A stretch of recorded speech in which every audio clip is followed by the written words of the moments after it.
Hai, Halo, selamat pagi. selamat pagi.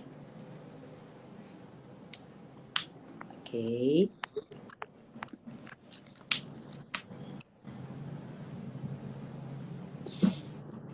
bisa kita mulai? Boleh? Mulai aja kita, Kak. Yap. Assalamualaikum, selamat pagi buat teman-teman. Sekarang kita sudah ada di live-nya PKBI Jambi. Dan hari ini kita akan ngobrol banyak. Sudah ada salah satu dokter yang hebat sekali di PKBI Jambi. Dan kita bakal ngobrolin tentang kesehatan. Di bulan suci Ramadan ini ada tips khusus nggak sih yang harus kita ikuti? Atau mungkin ada tips khususnya biar kita kuat dari awal ya puasanya sampai dengan akhir nanti. Baiklah kalau begitu sebelum kita panjang lebar, kita akan berkenalan terlebih dahulu. Silakan Ibu Dokter saya yang cantik hari ini kita boleh berkenalan dulu. Walaupun dari Iya, jauh saya nggak pakai masker nggak apa-apa ya, ya kan? nggak Kita beda apa. tempat kan? Kita beda tempat. Oke Ya, silakan boleh. dokter perkenalkan diri dulu Oke, sekarang. makasih. Silakan. Makasih, Kak. Ya. Ya, Assalamualaikum warahmatullahi wabarakatuh. Pagi teman-teman yang sudah bergabung sama kita di sini. Perkenalkan, saya Dr. Zoya. Saya lulusan dari Universitas Jambi, angkatan tahun 2013. Nah, saya lulusnya tahun 2019 awal. Saya kerja di PKBI baru, sebenarnya baru bergabung, cuman eh, baru 3-4 bulan ini gitu. Jadi di sini kita nanti akan bincang-bincang ya, bercerita kata tema kita. Payu Kita bercerita. bercerita tentang kesehatan di bulan puasa ini gitu. Nanti mungkin ada Oke. teman-teman yang mau nanya boleh di kolom komentar. Baik, dokter, yang bertanya sebenarnya udah banyak banget kayak ini ya. Saya mau menyapa dulu, hai Ibu Rati, Ibu Rati Kumalasari, apa kabar pagi hari ini? Kalau memang mau bertanya langsung saja nanti di kolom komentar. Sebenarnya kalau ngomongin tentang kesehatan itu banyak yang harus kita jaga, bukan cuma di bulan suci Ramadan saja. Tipsnya juga harus kita lakukan di setiap harinya ya dok. Ya, Tapi kalau misalnya bulan suci Ramadan ini memang banyak banget ini keluhan-keluhan yang ada, entah itu sakit ya karena alasan tertentu, apalagi namanya wanita, ya kan? Harusnya dapat 30 hari, dapatnya cuma 20 hari, ya. dari Atau yang lain lah ya kan, alasan-alasan lainnya. Apalagi sudah berkeluarga, begitu dokter? ya, Nah, betul. betul sekali, banyak sekali alasannya ya. Dan yang jelas untuk hari ini kita akan ngebahas itu semua. Dan untuk pertanyaan pertamanya banyak. Bukan pertanyaan pertama aja, kedua, ketiga, empatnya banyak sekali. Tapi sebelumnya dokter, boleh nggak kita cerita sedikit nih mengenai tips sehatnya di bulan suci Ramadan ini, apa yang harus kita jaga dan juga bagaimana cara menjaganya. Silakan dokter. Oke, makasih Kak. Jadi untuk di bulan puasa ini, sebenarnya tips ini nggak harus di bulan puasa aja sih, harus Mhm. diterapkan. Udah nggak puasa juga bisa diterapkan. Jadi untuk menjaga kesehatan itu ada beberapa tips yang saya rangkum dari beberapa sumber. Jadi yang pertama itu yang paling penting kita butuh untuk cairan karena tubuh kita kan yang kita ketahui pasti pasti udah pada tahu kalau tubuh kita tuh 80%-nya air gitu kan. Mhm. Nah, jadi kita perlu mencukupi kebutuhan air itu apalagi pas puasa kita nggak ada minum pas siang. Nah, jadi gimana sih caranya biar bisa tercukupi gitu ya. Nah, jadi untuk kecukupan air itu dari Kemenkes sendiri, dianya udah mengeluarkan panduan di mana untuk mencukupinya kita tetap perlu 2 liter per hari. Nah, atau 8 gelas. Caranya gimana biar terpenuhi 8 gelas itu bisa dengan pola 2-4-2. Maksudnya 2 gelas pas buka puasa, terus 4 gelasnya pas malam hari bisa dicicil-cicil sampai sebelum tidur, terus 2 gelasnya lagi pas sahur gitu. Jadi kita penting untuk mencukupi kebutuhan air kita, karena kalau nggak cukup kita bisa dehidrasi. Nah, dehidrasi itu yang bisa berdampak berbahaya untuk tubuh. Nah, dehidrasi itu macam-macam. Dia ada yang ringan sampai yang berat. Dari yang cuman mungkin cuman gejalanya ringan sampai yang nggak sadarkan diri, Kak. Nah, jadi Oke. ya, jadi untuk gejala-gejala dari dehidrasi sendiri itu dari WHO dia juga udah mengeluarkan derajat dari dehidrasi itu sendiri. Di mana yang pertama itu ada derajatnya tidak dehidrasi namanya. Nah, cirinya apa kita tidak mengalami dehidrasi? Itu urin kita warnanya bening atau kuning yang terang, kuning jernih gitu. Nah, itu tanda kalau tubuh kita cukup cairan. Nah, yang kedua itu dehidrasi ringan sedang. Dimana ini paling banyak sih kayaknya dirasakan sama teman-teman semua, apalagi pas puasa itu yang paling paling sering gejalanya itu bibir kering. Nah, pasti pas puasa pasti pernah dong ngalami bibir yang kering, pecah-pecah gitu kan. Nah, itu Oke. udah tanda-tanda udah dehidrasi. Nah, apalagi tanda-tanda dehidrasi ringan ke sedang, itu dia bibir kering, kemudian urinnya udah warnanya udah kuning, mengarah ke gelap, kuning gelap gitu. Kemudian dianya bisa bingung-bingung, merasa haus yang berlebihan, ingin minum terus gitu. Nah, itu tanda-tanda udah dehidrasi, tubuhnya udah memberi sinyal kalau dia butuh air. Gitu. Kalau misalnya udah dehidrasi sedang, nggak ada minum-minum, nggak ada masuk juga airnya, bisa ke dehidrasi berat. Itu dia udah bisa menyebabkan kehilangan kesadaran, bahkan bisa nyampe ke gangguan ginjal. Gangguan ginjalnya itu contohnya kayak batu ginjal, atau bahkan ke gagal ginjal yang memerlukan cuci darah gitu. Jadi cairan ini sangat penting untuk kita, untuk tubuh kita, untuk kita melakukan aktivitas selain untuk selain makanan yang kita butuhkan untuk kalori beraktivitas gitu. Nah, mungkin yang kedua juga selain cairan kita memerlukan asupan makanan. Nah, asupan makanannya untuk apa? Untuk kalori, untuk energi yang kita butuhkan untuk melakukan aktivitas selama bulan Ramadan ini. Karena siang kan kita puasa, Kak. Jadi kita mupuk si energinya tuh pas sahur gitu. Jadi jangan pernah lewatkan sahur, harus sahur gitu. Nah, Baik, baik, baik dokter. Terima kasih untuk ya, materi kita hari ini. Tapi kalau ngomongin tentang minum ya sebenarnya dok, ya, memang orang kebanyakan ngerasa kayaknya udahlah cukup nih minum dengan takaran biasa. Tanpa tahu bahwa kita ini udah kayak formasi bola ya 2-4-2. Ya iya, kan kita harus punya pas kapan, harus berapa banyak. Nah, kadang orang menyepelekan itu. Tapi kalau misalnya puasa itu orang cenderung malah tidak minum air putih loh, Dok. Iya kan?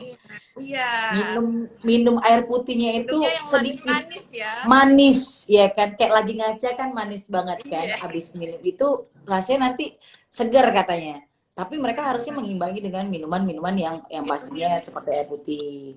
Nah, itu banyak sekali, Dok. Apalagi anak-anak muda zaman sekarang lebih suka ngopi lah daripada minum air putih. Bener kan?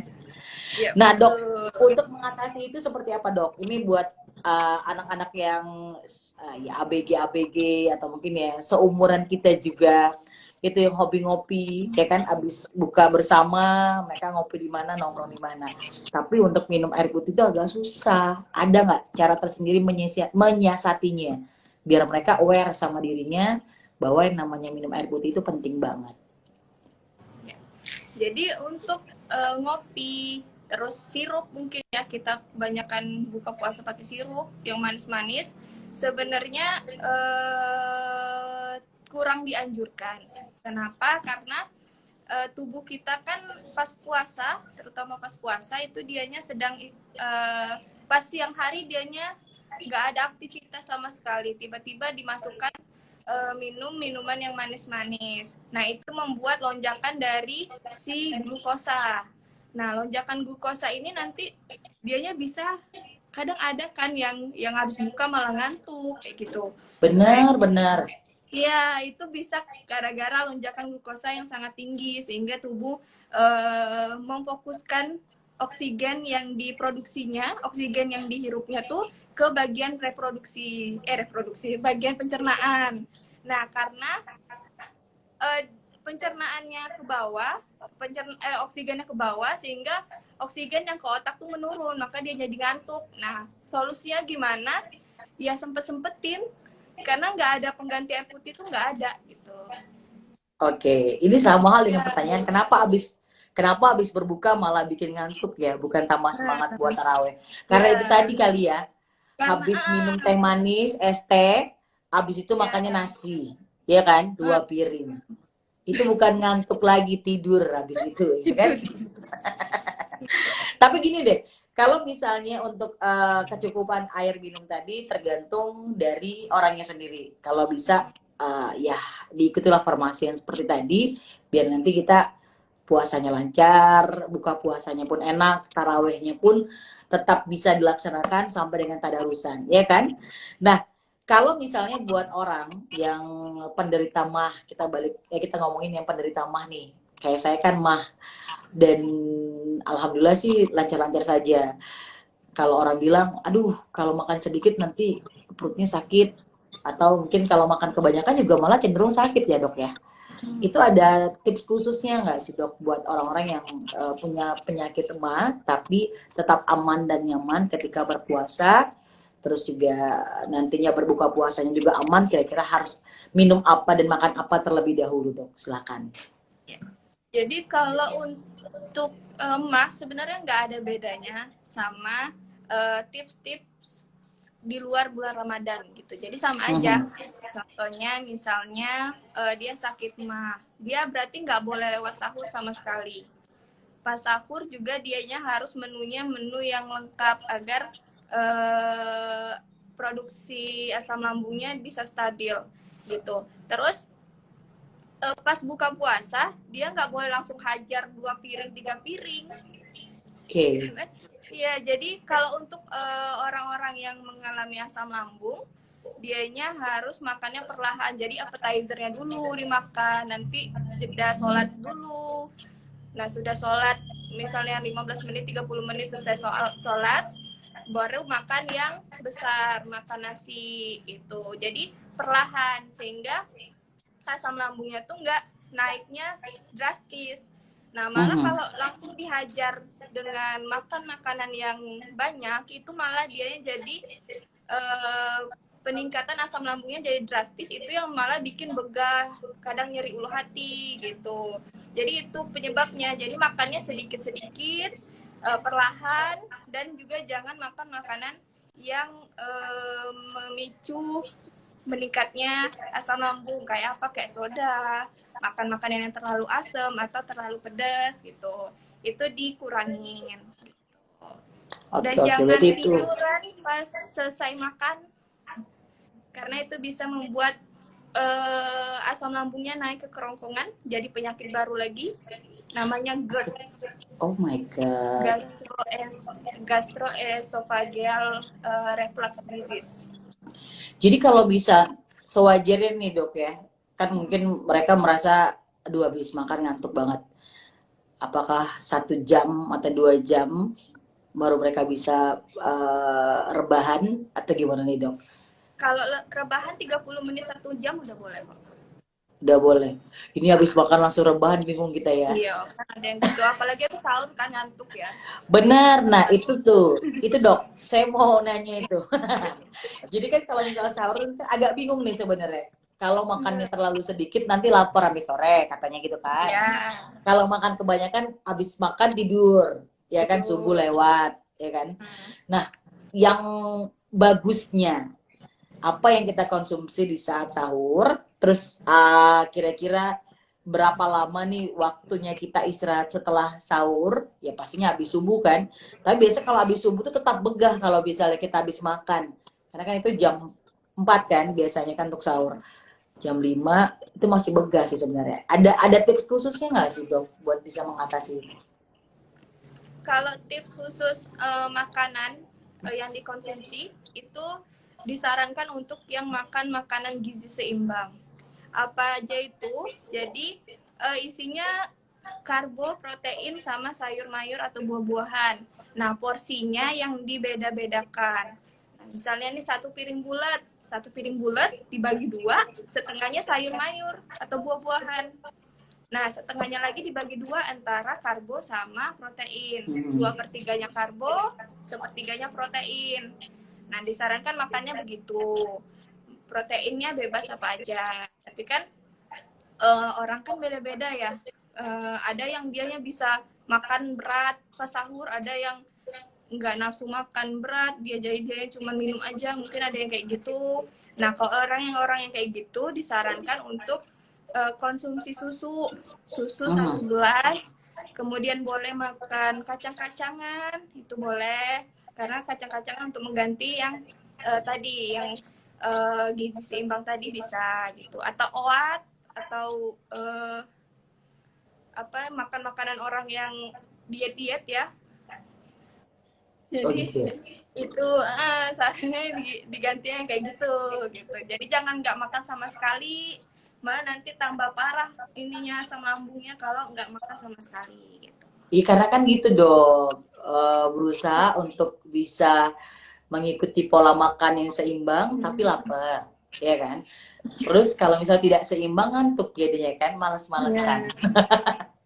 Nah, itu tadi buat teman-teman yang sudah bergabung di sini. Selamat pagi ada Dokter Esi.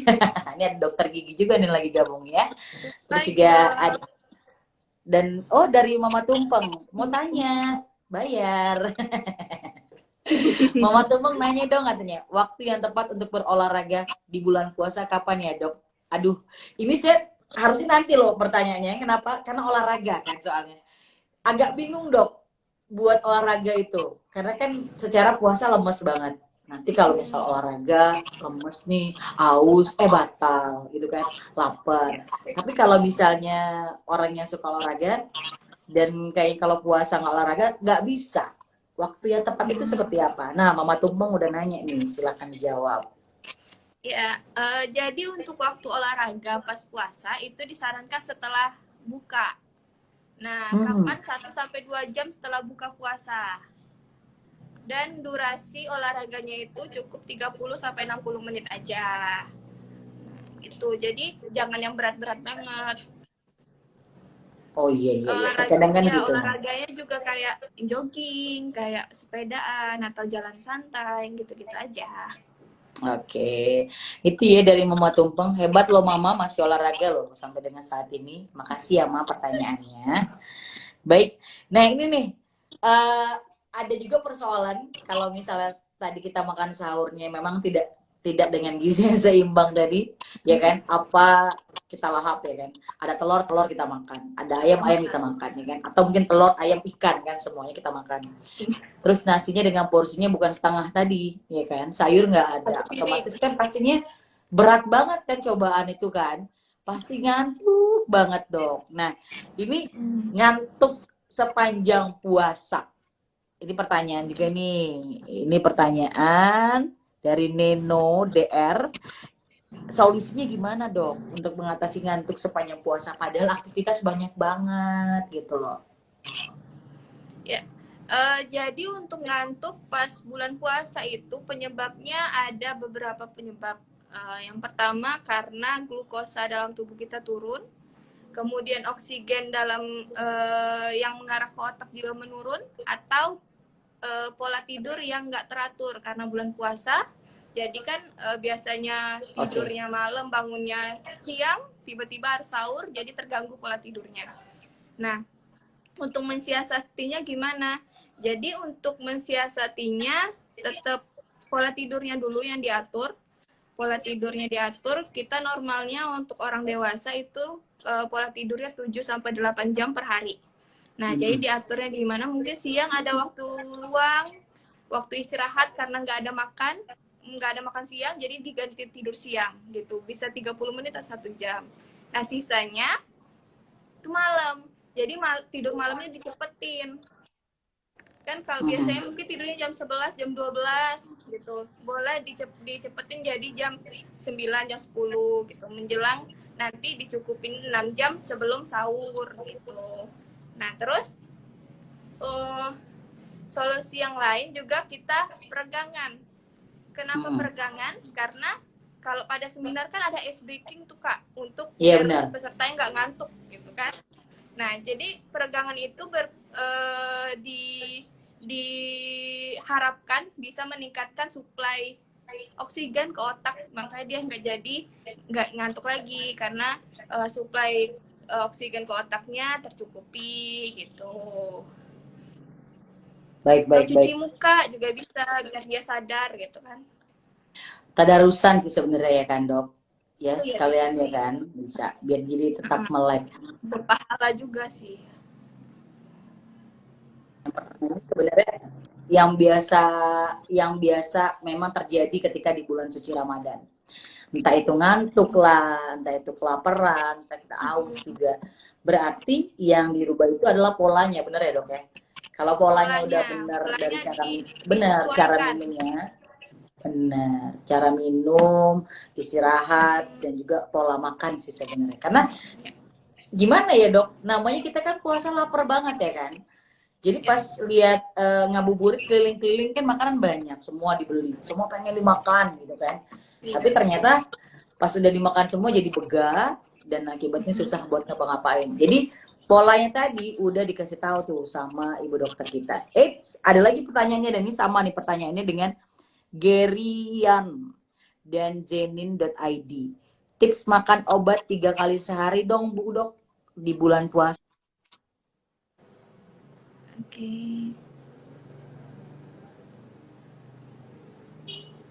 Mereka harus minum obat setiap harinya dok dan 3 kali sehari.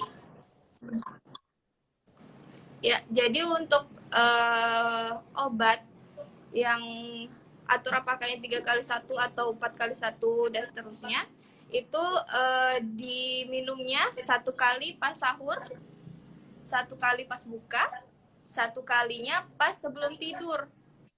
Nah, jadi yang siang tuh Oke. digantinya sebelum tidur. Nah, tapi Yes. ada catatan, dihitung juga rentang jam dari buka puasa sama sebelum tidurnya. Misalnya 3 jam 4 jam baru boleh dikonsumsi. Kalau misalnya buka nih jam 6, terus jam 7 mau tidur minum obat lagi tuh jangan kayak gitu. Karena kan jaraknya baru 1 jam, obatnya baru mau bekerja gitu. Jadi disarankan untuk sebelum tidurnya tuh dilihat juga rentang waktu konsumsi obatnya gitu. Oke, berarti sudah terjawab ya bahwa tetap bisa minum obat dengan teratur, tapi dirubah aja jamnya. Bener Berubah ada gitu ya. jam. Iya. Oke, dokter, ini kita punya pertanyaan selanjutnya.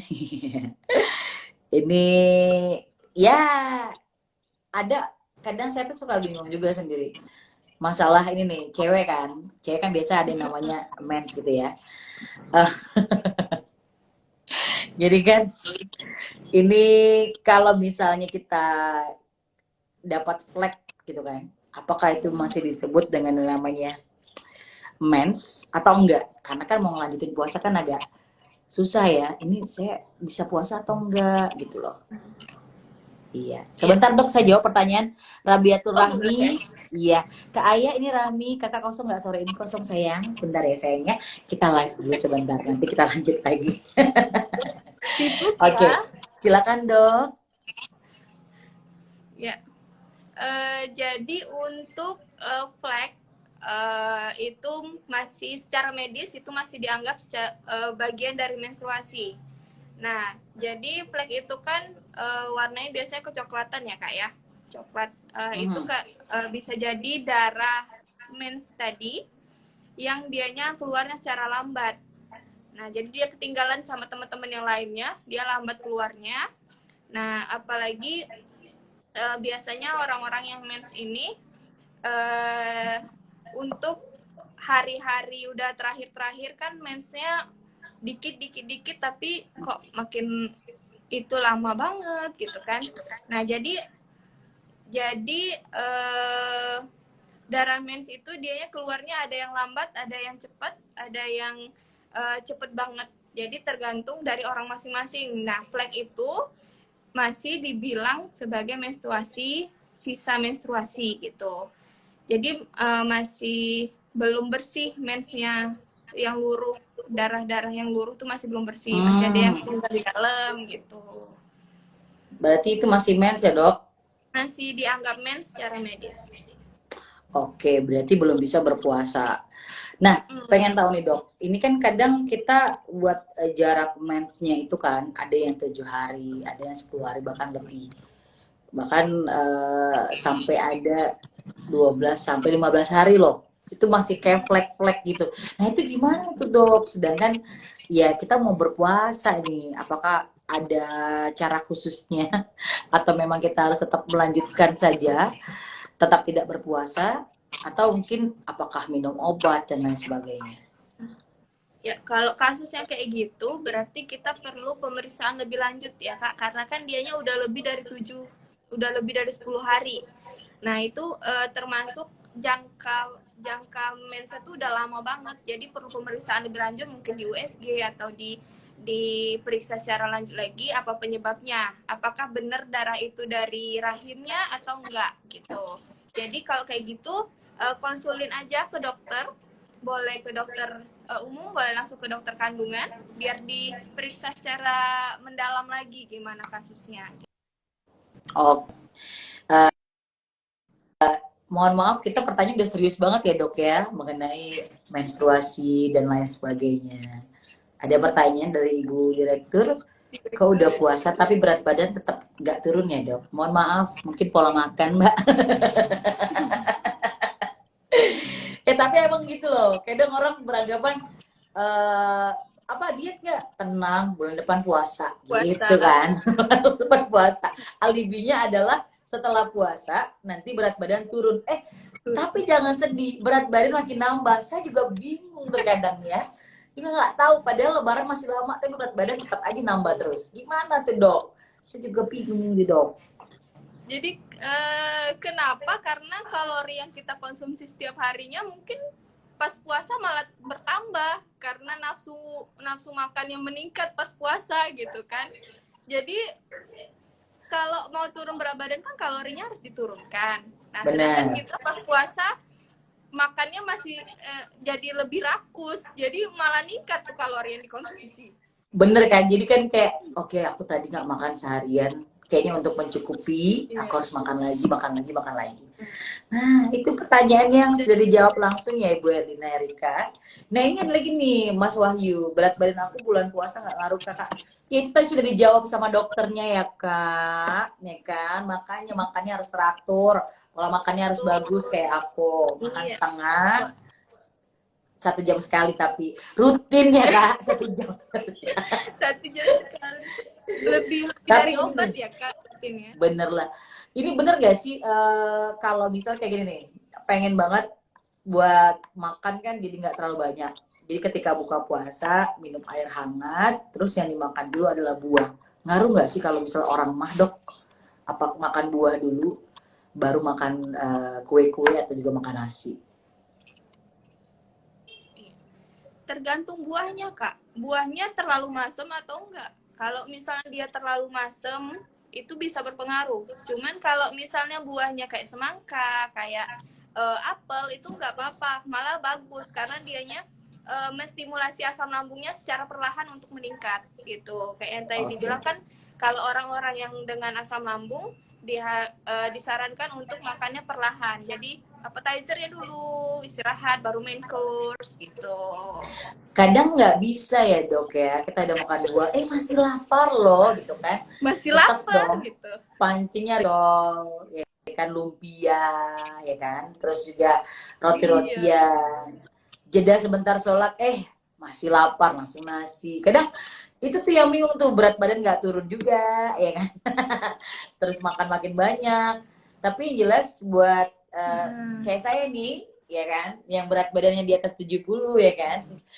Itu konsumsi makan dan juga dengan pola makan yang seperti itu harus banget ya dok ya. harus banget. Oke, Iya, ngecook sebentar. disarankan sih. Disarankan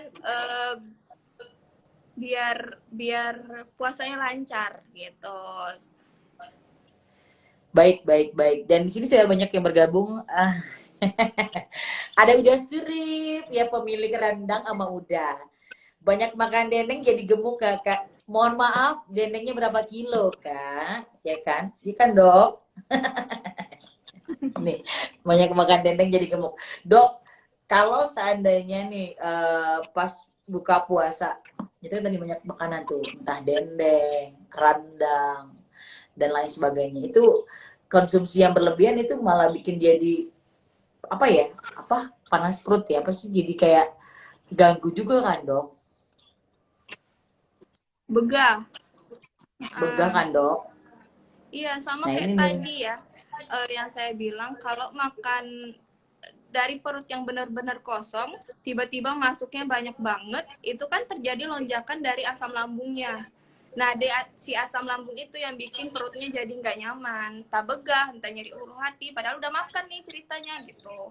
Jadi eh, asam lambungnya juga kaget dengan makanan yang tiba-tiba masuknya banyak banget. Oke, ini Mbak Nino tadi nanya ya. Sebentar Mbak Nino, katanya pusing. Coba dok, pusing. Oh ini ya, Mbak Neno, puasa iya. kadang suka pusing. Eh, Kalau pusing itu banyak penyebabnya ya. Tapi kalau puasa biasanya disebabkan karena glukosanya yang kurang gitu. Karena kurangnya glukosa sehingga menyebabkan pusing, lemah, letih gitu. Jadi untuk solusinya gimana? Pas sahurnya tadi dibenerin, pola sahurnya dibenerin, Mhm. makannya mungkin bisa dipilih-pilih lagi biar dia tahan lama di dalam lambung gitu.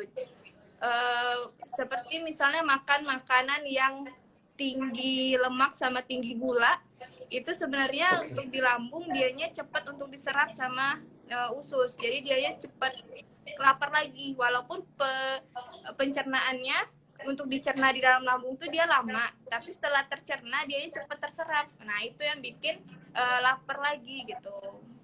Mungkin bisa dikurangi Dok, goreng-gorengannya gitu. oke. Gimana dok, lumpia enak kan? Dok, ini kalau misalnya buat penderita mah nih, mereka udah dengan pola makannya udah oke, tapi tetap sakit. Nah, mereka harus konsumsi obat. Jadi, kalau menurut dokter, untuk mengkonsumsi obat mah itu harusnya selama bulan puasa ini bagaimana? Apakah setiap sahur harus makan obat mah terus, jadi biar aman puasanya sampai dengan sore? Ataukah mereka harus konsumsi sahur sama buka nih, biar sama-sama aman nih ketika nanti puasa dan ketika malam tidak kumat-kumat lagi mahnya. Tapi kalau menurut dokter bagaimana? Apakah ada cara lain selain mengkonsumsi obat mah tersebut selain tadi dengan pola makan, dok? Untuk penderita mah, apalagi mah yang kronis, yang udah Mm-mm. ketergantungan dengan obat, itu nggak apa-apa untuk diminum obatnya setelah sahur, setelah makan sahur dan buka, itu nggak apa-apa. Tapi untuk pasien-pasien yang atau orang-orang yang mahnya kambuh-kambuhan aja nih gitu. Nah itu bisa diperbaiki dari pola makannya dulu. Pola makannya dulu diperbaiki, kemudian boleh kalau mau mengkonsumsi obat mahnya juga boleh setelah pas sahur. Nah tapi misalnya kalau dianya lupa nih, lupa mau konsumsi obat, tiba-tiba jam 3 jam 4 sore kambuh mahnya. Nah itu kan mau dibatalin sayang ya kak ya, Benar, tinggal benar, 2 jam lagi. benar, benar. Nah, jadi itu boleh ke fasilitas kesehatan, boleh ke fasilitas kesehatan atau ke dokter. Itu biasanya kalau kayak gitu diperiksa sama dokter. Kalau misalnya membutuhkan injeksi atau suntikan obat mah, itu nanti diberikan. Kan kita tahu kalau suntikan obat itu nggak membatalkan puasa, gitu. Oke, berarti sudah terjawab nih buat teman-teman saya yang sangat-sangat ketergantungan sama obat mah. Jadi ibaratnya udah perutnya perih banget, langsung minum obat. Alasan banget kan, habis minum obat dia makan nasi lagi. Jadi itu sudah ada solusinya dari dokter dan itu solutif sekali. Dan untuk Anda yang mau bertanya lagi silakan, kita masih buka untuk pertanyaan Anda di kolom komentar. Ini Zenin ini bertanya lagi kalau taraweh sering ngantuk gimana ya Bu Dok? Aduh makannya banyak banget ini pasti Zenin ya. Budok, tolong jawab kalau taraweh sering ngantuk gimana ya Budok? Banyak-banyak istighfar. Kayaknya setannya banyak tuh pas tarawih.